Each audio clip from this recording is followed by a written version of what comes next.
बड़ी बढ़िया गीत और हमारे राकेश यादव चाचा जी के द्वारा हमारे लिए एक बहुत बड़ी बात, बड़ी अच्छी एक नसीहत उन्होंने बताया कि रुचि बिट्टी भदोही डाक जावो करा तभी लोरिकायन खंडी सब गावो करा चुकी है हिरानक बिरहारा इलाहाबाद वाले हैं नी नहीं समझते तई बताओ भदोही वाले कुछ और खाते ना, आप लोग कुछ और खाता का? गवैया अगर सही से समझाई तो काहे नहीं समझबा, काहे नहीं समझबा? अच्छा ठीक बा, हम पूछत है जवन हम कहानी गाए वो पल्ले पड़ी रही कि नहीं पड़ी रही पहले का बताओ।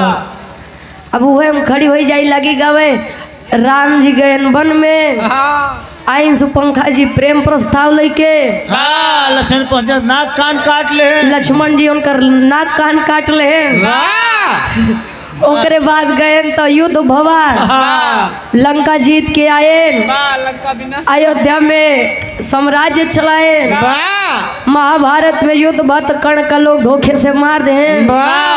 अरे यार आप लोग हमें बुलाए हैं तो हम तो चाहेंगे कि कुछ नया चीज दे दे। अब ओके आप लोग स्वीकार करबा, समझबा, बुझबा, ये आप लोग विचार कर। बाबा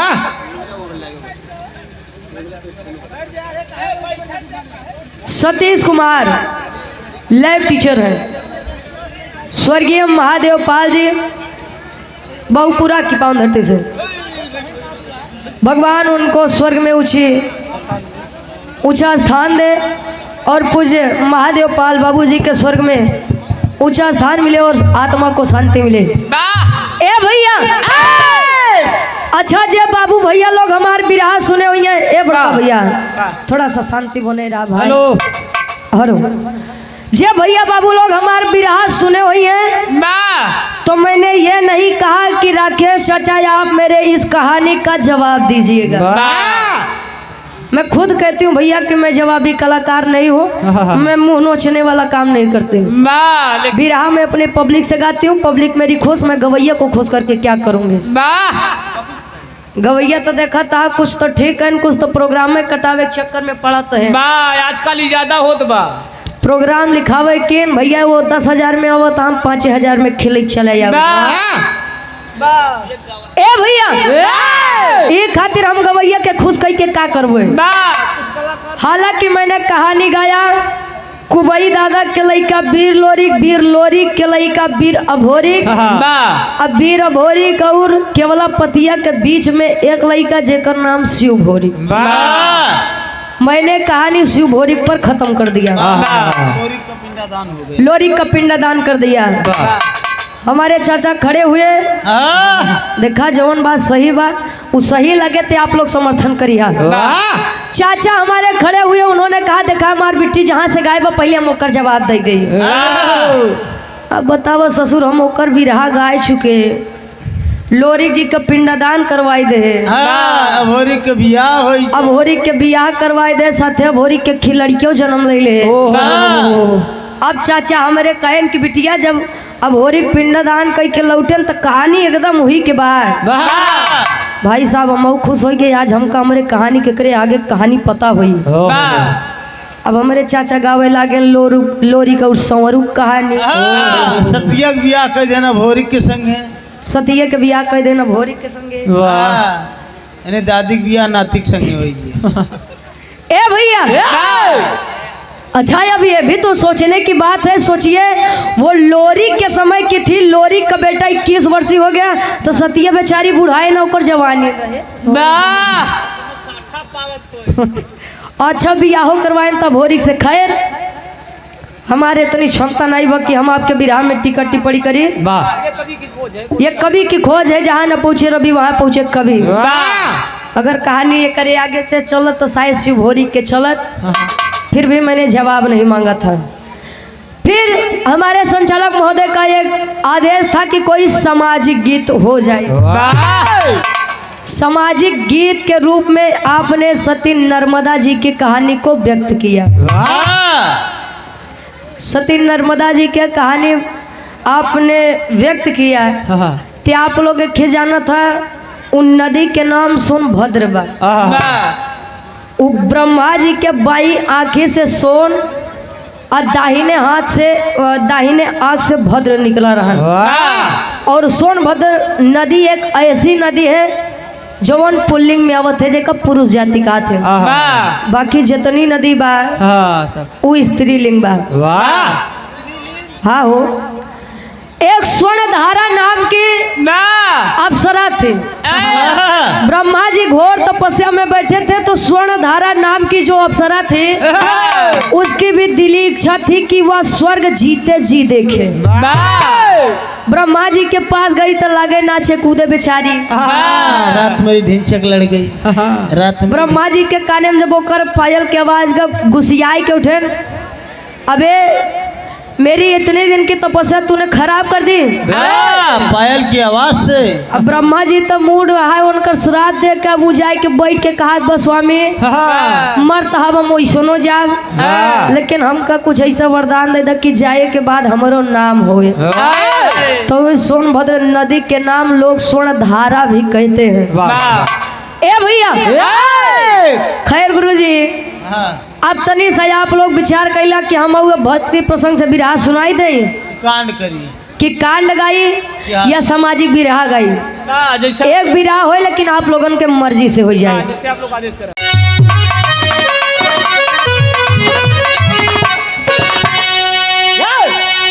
अरे मूर्खता की भी हद होती है दोस्तों। दोस्त थे चार उनकी कहानी सुनो।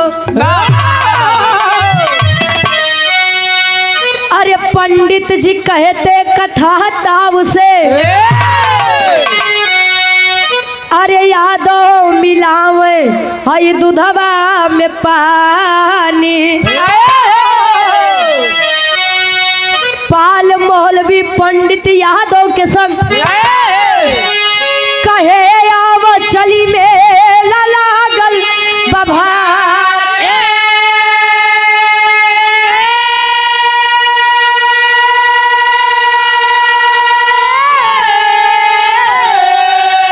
अरे अपने में खूब चारों चालाक थे, चलते राह में करते लबारी लबा।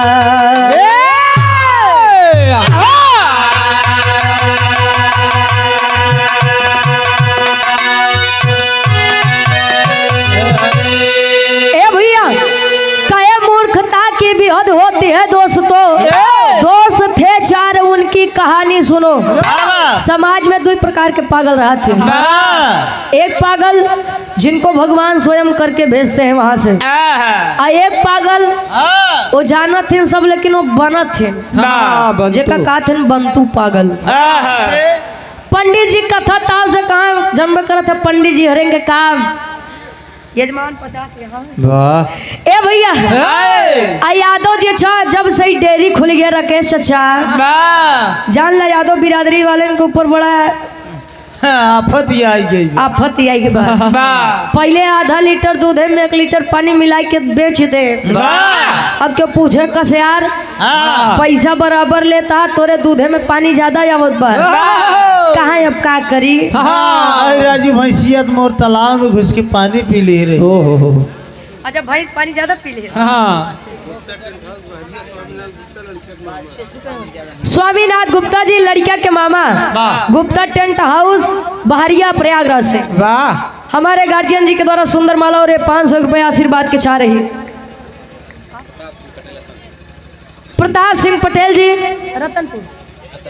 अतनपुर से हमारे बड़े भैया जी के द्वारा ये सुंदर माला और 500 रुपये आशीर्वाद के चाह रही कि हम बच्चे अपनी कला में कामयाब रहे। अतनपुर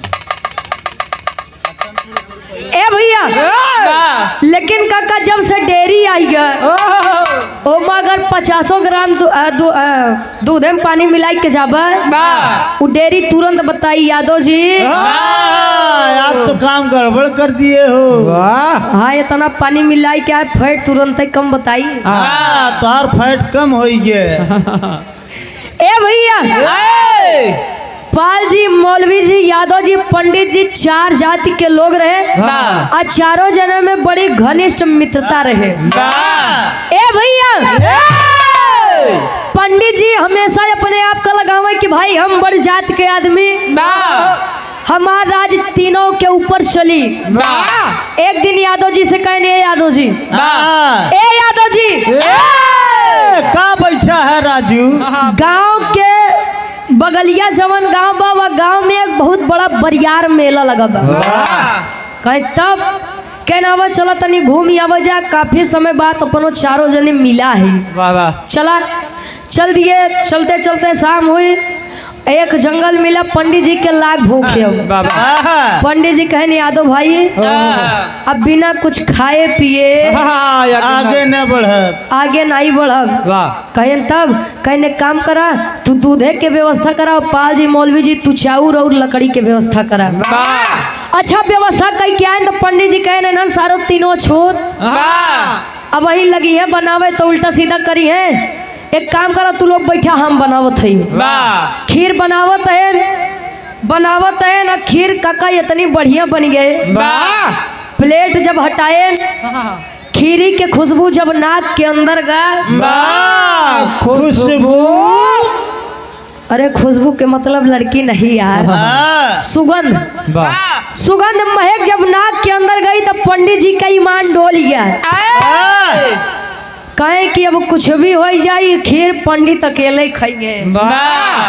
तीनों जने का बुलाएं, कहने यादव जी हरे आवा, पाल जी हरे आवा, मौलवी जी हरे आवा, आवत तीनों जने हर आवा। कहे सुना हमारे एक बात, तनी तनी दे तैयो के खाई ला। ए विशाल भैया, ए भैया आप मोदी जी करत हा, घर मालिकार रोके हैं तो का करबा? ना हो, अरे घर मालिकार रोके हैं भाई। ए भैया ना हो, बगल हो, ना हो, बगल हो, ना हो काका, उनके लिए आई के झट डिस्टर्बेंस ना हो।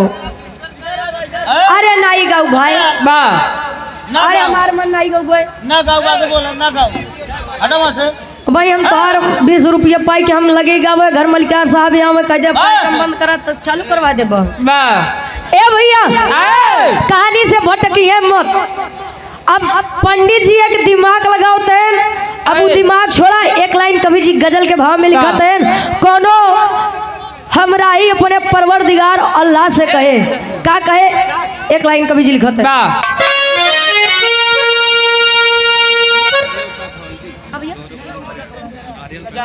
आर्यल पैथोलॉजी, गौरव कुमार मौर्य हमारे धर्म के बड़े भैया हैं। ए ऑपरेटर भैया, तो हर मशीन डाउन होत बा, का किया हो? ये 100 रुपए देकर सम्मान के आशीर्वाद के चाह रही कि मुझे अपनी कला में कामयाब रहे। अच्छा छोड़ा जाए। हाँ हम जाना थे, वो हम कब सोचते थे फरमाई सब तक आए कहाँ सुनाई, बस एकदम कहानी हमारे छोड़ के रही, बाद गाय देते बैठा रहे। ए भैया कहे तनी तनी खाई ला, सुबेरे का खीर एक आदमी खा सकत है। कहे कैसे?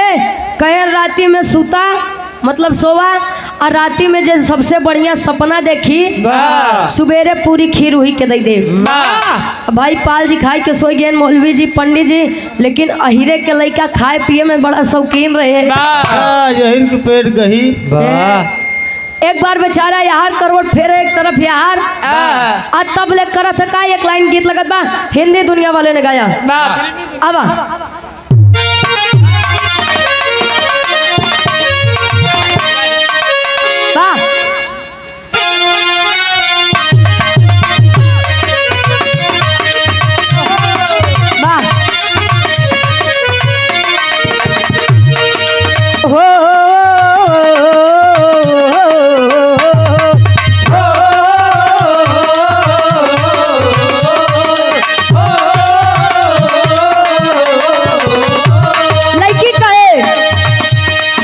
गोरी है कलाइया,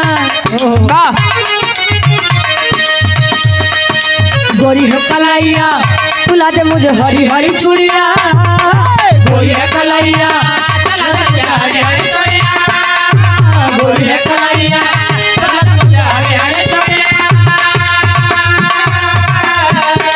गोरी है कलाइया, तुला दे हरी हरी चूड़िया अपना बना ले मुझे बाल माँ मुझे हरी हरी चूड़िया अपना बना ले मुझे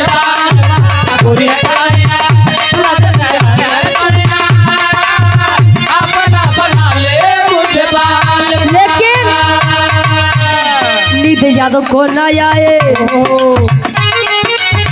वो जंगल के दृश्य बा नींद यादव को न आए बाकी तीनों सोई जाए नींद यादव को न आए बाकी तीनों सोई जाए नींद यादव को न आए बाकी तीनों सोई जाए नींद यादव को न आए बाकी तीनों सोई जाए खिरिया खाई गईले आधी रात में नींद यादव को न आए बाकी तीनों सोई जाए खिरिया खाई गईले आधी रात में नींद यादव को न आए। और हमारे गार्जियन जी हमारे वकील साहब ये 100 रुपए देकर सम्मान किया आशीर्वाद के सारी कीमत से अपनी कला में कामयाब रहे। ए भैया यादव जी एक बार यार करवट फेरे एक बार यार करवट फेरे उठ के बैठे हुए खीरी वाला बर्तन देखे यार जाई खाई ले का लेकिन खाई ले तो न सारे सुबेरे हो तो बड़ा मार मरी है। अच्छा अब भाई कहन जब ले पेटे में कुछ जाई ना तब ले दिमाग के बत्ती खुली ना। अब पहले पेट पूजा करे बाद कान दूजा चोरी से उठेन गए खीर के ढक्कन हटायन बर्तने के जितनी खीर रही कुल खाई ले। ए भैया पूरी खीर खाए अब जब पेट भरा यादव जी के आई के लेट गए लेटे अब सुबह भब पंडित बेचारू मार खुशी हमसे ज्यादा के दिमाग लगा पाई हो गए पाल जी लगे पाल जी अरे राजू उठो बा कि सोते ही रहा बा पाल जी उठेन क्या बात बा राती वाली बात याद बा कि नहीं कहें। हाँ अब पाल जी राती में कुछ सपना देखे हुए तब तो बतावे अब दिमाग लगाते हैं देखा पाल जी कहन यजमान पंडित जी महाराज हम सोवत रहे और सोवत सोवत सोवत हम सपना में 5वें आसमान में पहुंच गए। 5वें आसमान देखा दिमाग सब क्यों लगावत है। अब मौलवी जी जब सुने कहना रे साला तो 5वें आसमान पे पहुंच गया अब हम का बताई हो मौलवी जी कहन है 5वें आसमान पे रह गए हम इनसे 2 कदम आगे ही हम सोवत रहे सोते सोवत सपना में पहुंच गए 7वें आसमान पे। 7वें पंडित जी कहना रे यार हम तो जानत रहे न पगले हुई हैं लेकिन बड़ दिमाग लगावत है इस सार 5वें आसमान पे वो 7वें आसमान पे रहा सार हरे हम पंडित यही हमसे केहू जाए पौब का पंडित जी कहन बस तू लोग हरे रहे अरे मैं तो सोते सोते क्षीर सागर में पहुंच गया। अरे जब तू क्षीर सागर में रहा तो विष्णु जी और लक्ष्मी जी कहाँ रहे कल लक्ष्मी जी हमार गोड़ दबावत रहे विष्णु जी पीछो बैठ के हवा करत रहे पाछे हो। जय सिंह यादव जी ये 51 रुपए केदारनाथ यादव झंडा खड़ा खड़ा रहेगा वाह भाई ये 51 रुपए देकर सम्मान के आशीर्वाद के छाड़ी। खैर कहानी पे गौर करिएगा आप लोग। यार पंडित जी कहें हम सोते सोवत क्षीर सागर लक्ष्मी जी गोड़ दबावे और विष्णु जी सिरहाने बैठ के हवा करे यादव उठा रहा कहे देखा सार हरेन का तनी से खीर खाए बोदे सुबेरे सुबेरे ये तना बड़ा झूठ ये 5वें आसमान पे और 7वें आसमान पे सबके बात छोड़ा ये सार क्षीर सागर में लक्ष्मी जी गोड़ दबावत है। अब तो लाग पंडित जी तनियाए लगे अब हमसे क्यों जाई का यही रे करे कितनी बुद्धि होई अबे 12 तो नहीं हो जा ए भैया गए यादव जी के लगे यादव जी आई उठबा तू बतावा कि तू का देखे यहाँ अब खीर जब होए तब तो बतावे। यादव जी उठ के बैठे कहे अब देखा अब अहिरे बुद्धि लगावे जात। यादव जी कहे महाराज बाबा रतिया में हम सोवत रहे, उस सोते सोवत हमरे साथे कांड हो गए। कांड कहे बे सारे तोरे साथे कौन कांड होई? तेहू लड़का केहू जंगल में एक लड़की हमारे अपना म्यूजिक प्रयागराज के प्रोपराइटर साहब आप महेंद्र यादव दादाजी हमरे ये गार्जियन जी के द्वारा पुनः 100 रुपये आशीर्वाद के चाह रही माई भगवती करे कि दिन दुना रात चौगुना तरक्की करा। ए भैया आराम से जाओ।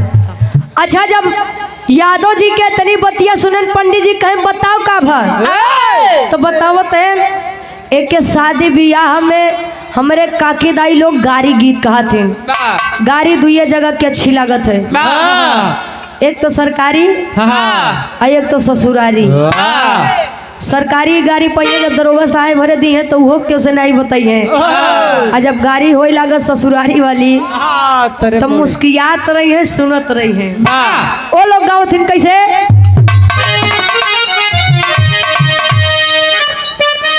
क्या बात है।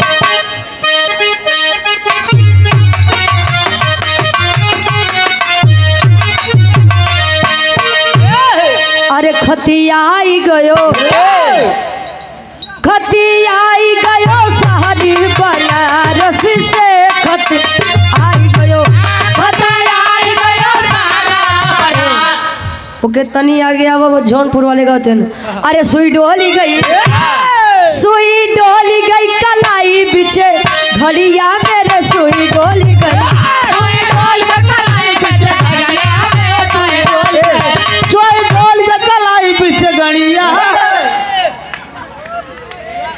अरे यार घड़िया में ओ लोग जो दादी हरे रही माले जगह हम दांत तो खाएगा ओ माइक लेके कहाँ अरे कुछ आज मारूंगा कुछ काल मारूंगा कुछ दिया इसके बाद मारूंगा सुई डोल कहे अरे दुल्हा के बहिनी बाजार करे डाली हजार करे डाली सुई तब ले आज के लड़के माइक कर रही है कहीं अरे दादी मारूंगा नहीं मारूंगी कहीं अब हम का पता रे इतना थोड़ी क्यों पढ़े लिखे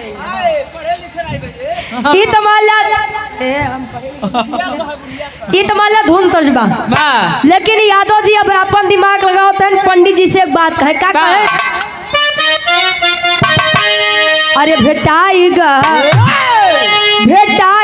मोछंगर लई के मोटक लाठी हो भेटाईगा अरे भेटाईगा मोछंगर लई के मोटक लाठी हो भेटाईगा अरे भेटाईगा मोछंगर लई के मोटक लाठी हो भेटाईगा कहे रतिया में हमके उदे जरावा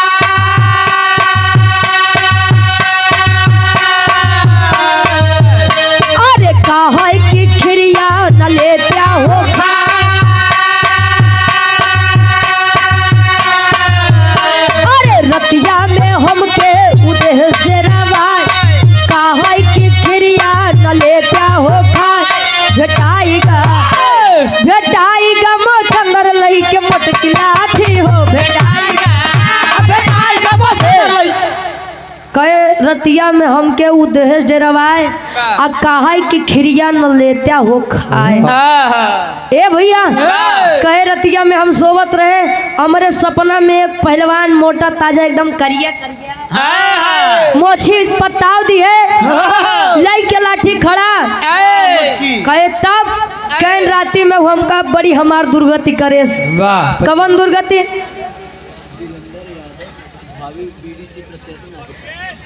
वीरेंद्र यादव जी हमारे बड़े भैया बीडीसी के आप भावी प्रत्याशी हैं नासिर पट्टी से 100 रुपए देकर सम्मान के आशीर्वाद के चाह रही कहे लठिया लेके एकदम हमारे मोहे लगा खड़ा कहे बदे कहे हमका कहा कि बताओ आज के दिन हमार व्रत बा उपवास बा तेना यहाँ जंगले में खीर महकाए है ई बताओ ई खीर ते खाबे कि नहीं खाबे खाबे कि नहीं खाबे। अरे बाप रे बाप पंडित जी जब खीरी के नाम सुनन मुँह बाबा कहे तब बोल आगे बोल अबे सारे का तो खाए तो नहीं कहे न रे पूछा जी बड़ी मशक्कत से हमार जान बची बा। हाँ कहे काहे बे सीना सवार हो गया। कहे जान ले एकदम ओकरे भूत सवार रहन हमार जान लेके। हम कहे कि भाई देखा हम खीर न खा पाऊ, अगर खाए तो सवेरे हमार तीनों दोस्त हमका बड़ी मार मरी है।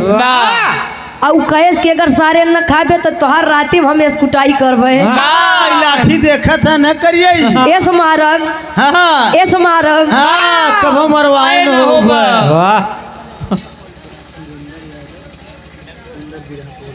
सुरेंद्र यादव जी नासिर पट्टी से हमारे बड़े भैया जी के द्वारा 100 रुपये आशीर्वाद के छा रही। तब ले अब जब यादव जी, पंडित जी, पाल जी, मौलवी जी का चेहरा देखें तब यादव जी मने मन मुस्कियात हरे हरे सार हरे। हाँ, लक्ष्मी जी से गोड़ दबो बा सतवे आसमान पे घूमबा आवो तो घुमाई। तेरी के भाव में कवि जी लिखा था इनका लिखे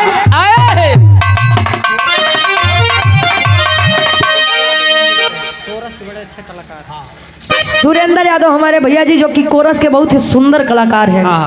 गार्जियन जी के द्वारा 100 रुपये आशीर्वाद के चाह रही कहे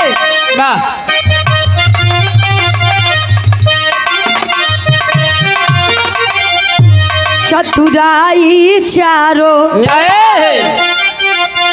कैले जम के। अरे राम चतुराई चारो कैले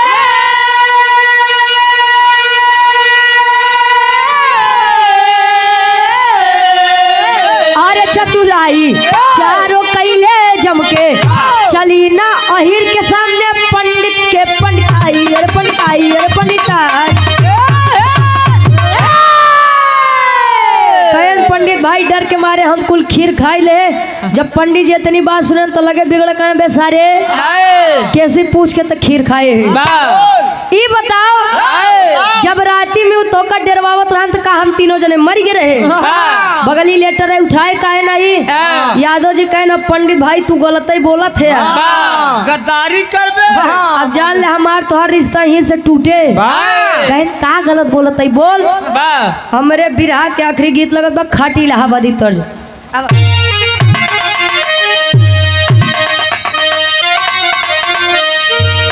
आए हाय विराट सम्राट स्वर्गीय गुरु आप राम आधार यादव गुरु जी झूसी नरेश प्रयागराज। गुरु जी का मैं कैसे अरे राम झको रमारे झूलनी अरे झको रमारे झूलनी कहाँ साड़ी लहराई हो झको रमारे झूलनी साड़ी एक तनी सब बदल दा हैदर अली गुरुजी गावे। अरे घुसुरी के वो बरधा गसार बरधा। अरे घुसुरी के वो बरधा कहाँ सरी यही मझारी घुसुरी का वो बरधा। कोनो दुल्ही बतावे अरे हमार मुड़ी कटली अरे हमार मुड़ी कटली तब मोर बूढ़ा माई हमार मुड़ी कटली तोर बूढ़ा माई। अरे यार तो कलो के का बताइए सत्य अनुसुईया में गाए। अरे गजब क्यों बहनी अरे गजब क्यों बहनी कहा चीन्यू ना भतार हो गजब क्यों बहनी। एक लाइन बड़ी हमार मन पसंदीदार बात कवन अरे घुमा के गोरी मरलू। विराट सम्राट स्वर्गीय दादा राम कैलाश यादव जी एक बात कहत रहे कहे तेरी मेरी आंख लड़ी लोगों ने बदनाम किया कहे दुनिया के बक्कई दिया। हम तू अपन काम की है केहू केहू कहेला उमरिया के दोष बा कहीं के गए सूरदास सब नजरिए के दोष बा बर्बादी की है कारण बा। अरे घुमा के गोरी मरलू आई नया ना वही से बाल रे घुमा के गोरी मरलू। बिरहा पर गौर करेंगे। यादव जी कहे अब तू गलत बोलत है क्या गलत बोलत है कहे सुनो बताओ थई। अरे बोला ही कैसे पंडित जी अरे बोला ही कैसे पंडित जी तू रहा क्षीर सागर बोला ही कैसे पाने दे तोरा दे सागर बोला ही कैसे पाने दे तोरा दे सागर बोला दे सागर होला दे सागर बोला ही कैसे पाने तू रहा क्षीर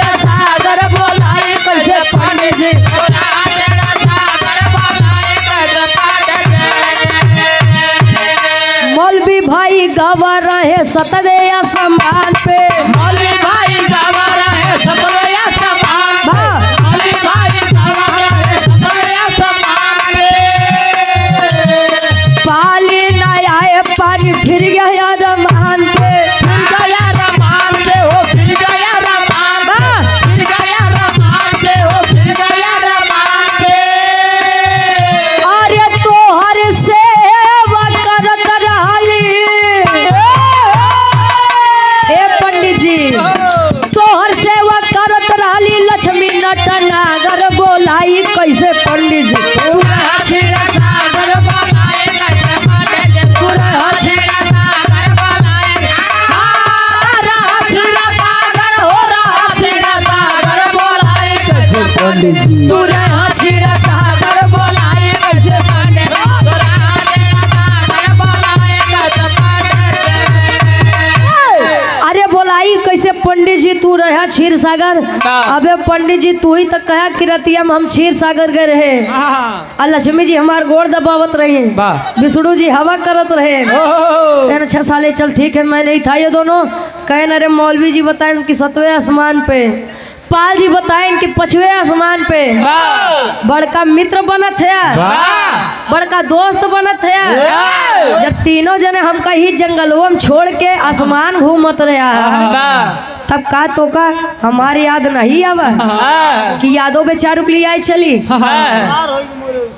अब मान ला अगर हम का ही हम मारिन देता है हमारे मेहरारू तू का जवाब देता अपने मेहरारू जनत है लौता मसेदू वही ए भैया अब जब इतनी बतिया पंडित जी सुन कहे रे साला अपने ही बात पे मैं तो फंस गया यार सोचे रहे दिमाग लगाए कि कुल खीर खाई जाए लेकिन हमसे बड़ा चतुर तैया ही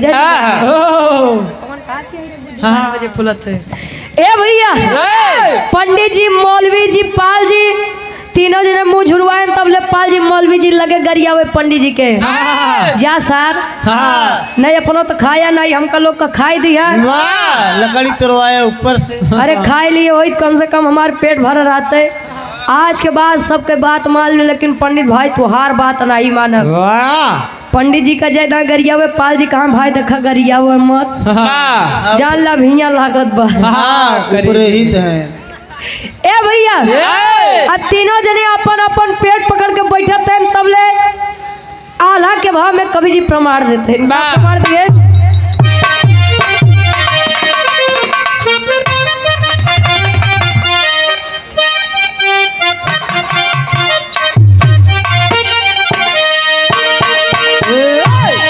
अरे सपना सब अधूरा रही गईले मानवा के बाबू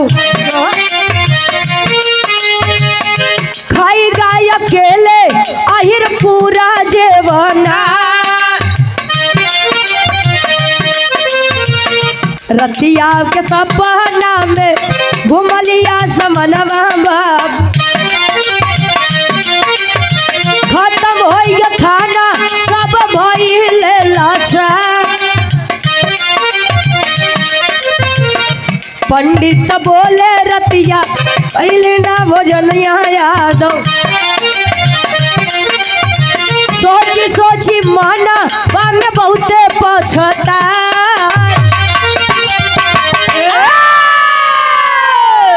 पंडित जी कहे यादव जी अच्छा चाचा हमरे बतौबे बहन कि कलयुग चरम सीमा पे बा लेकिन आज के समय में हमरे हिसाब से कलयुग नहीं भाई चतुर युग बा यहाँ जितना बड़ झूठ बन के बोलबा जितना लबारी फेंकबा अब बड़ बड़ झूठ बोल ले बा जान ला तोहार ई समाज में गुजारा बा और ढेर सीधा बने के कोशिश करबा तो 2 झापड़ रोज पहुबा हाँ रोज पहुबा नहीं तो देख ला परिवार में जो ज्यादा सीधा रात बेचारा है वो हर जगह से बेचारा पावत ये बड़े हम चतुर चलाक बना ए भैया यादव जी बहुत खुशी कहे ना आवाज चला मेला देखा है चला हो पंडित जी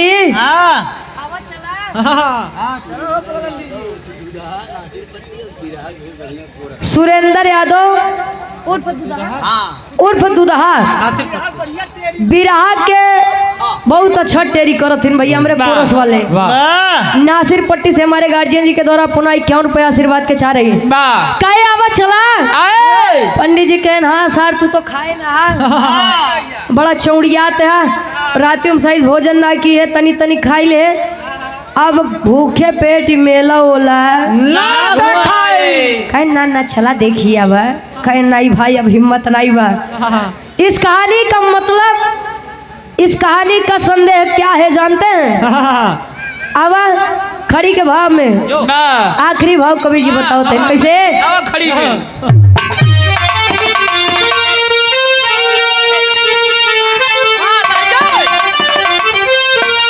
अरे अनुमान से बड़ा भाई अनुभव कहे दुनिया सगरी।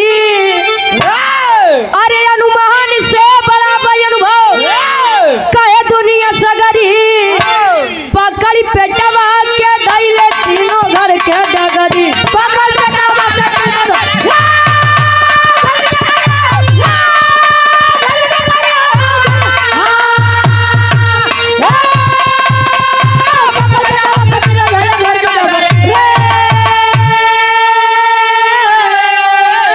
अरे केहू से ज्यादा कबहू लगावा जन दिमाग को त नाही सोचल सपना में लाग जाई याद हो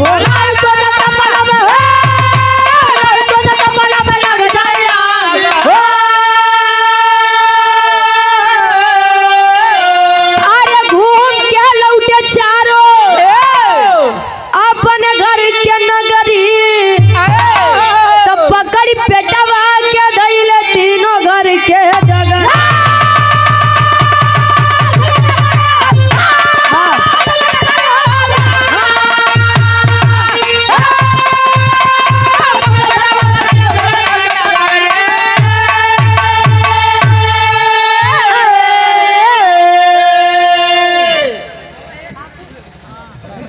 हाँ तो ठीक बना।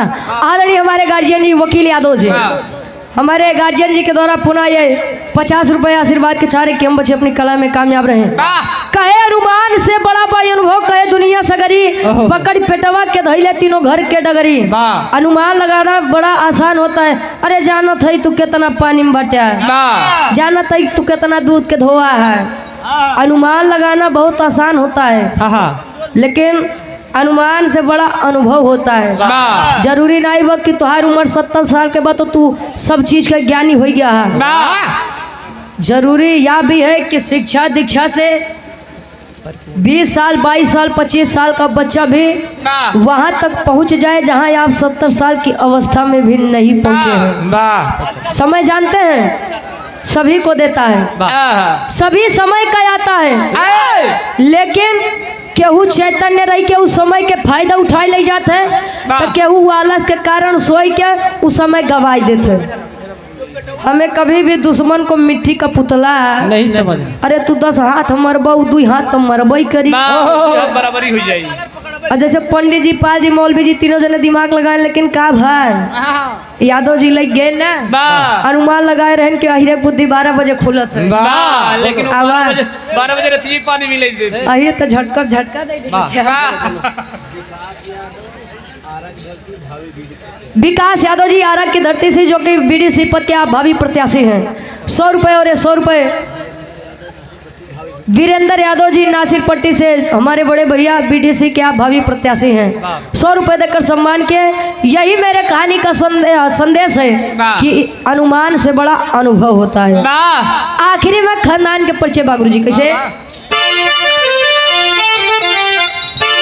गुरु बिहारी गुरु गणेश गुरु रामलाल मोरबा कहा